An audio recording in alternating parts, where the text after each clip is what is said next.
Hey, Shad here with Speed Addicts, the fastest growing gear site on the web, and today we're going to uncrate the EBC oversized floating front disc for off-road applications. What's up, Speed Addicts fan? Before we get into this rotor from EBC, do us a favor, do you a favor. Go ahead and subscribe to the channel. It's going to take a click, and then you're up to date and educated, making excellent buying decisions on all your parts and gear for two wheels.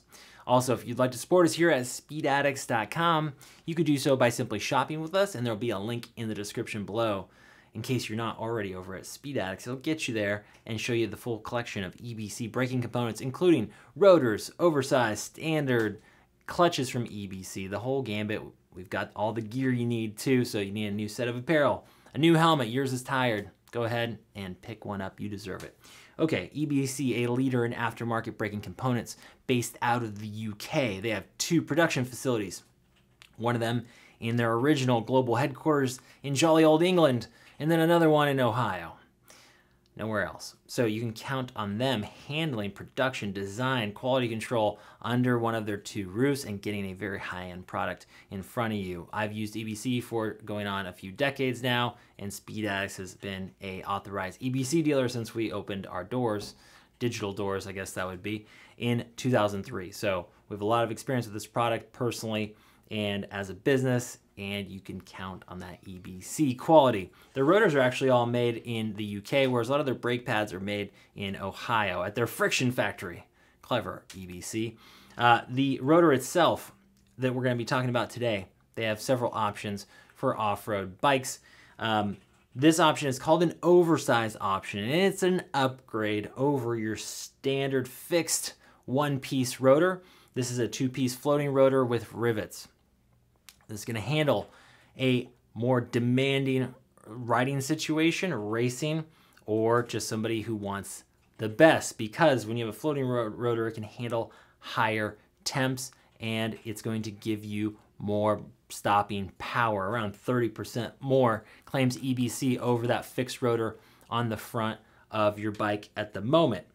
It does require a bracket or a caliper relocation, and they're going to include that bracket. It's going to be an aluminum bracket that's going to be included in the box with your OS, or oversized rotor kit, from EBC. This is an install that's relatively straightforward.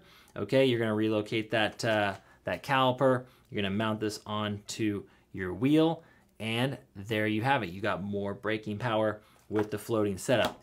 This is more expensive than a one-piece rotor, significantly more expensive, but it's going to give you that bite. There's a step above this called the Supermoto rotor. So the oversize, whoa, it doesn't even fit in the frame.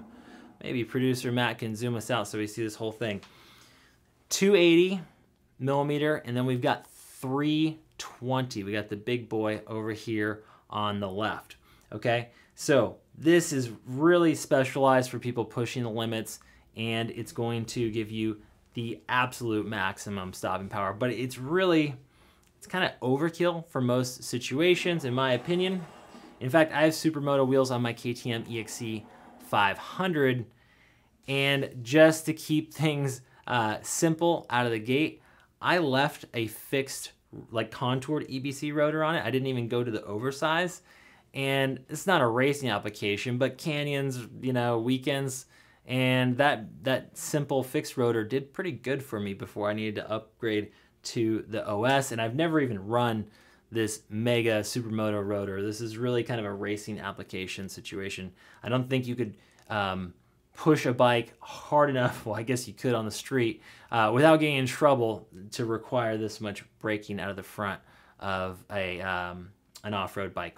Okay, you get the picture. So step one, if you want more braking performance out of your KTM 500, 350, Husky, whatever you have, and you're typically going to be putting it on the street. If you're going to have that much of a braking requirement, there's more friction on the asphalt. You even might have those Supermoto wheels and tires on the bike.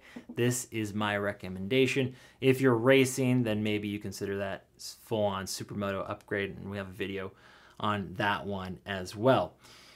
This one, the OS, features actually a steel hub, and it's got a 6 rivet or bobbin configuration, as they call it over in the UK, as opposed to a lot of the rotors from EBC actually have an aluminum hub. So if you go to the Supermoto, they have the aluminum over there. German mill-rolled steel, so high-quality steel here that is very unlikely to warp on you. Now you see this contour pattern. These are very aggressive V contours that are cut into here. That's gonna do two things.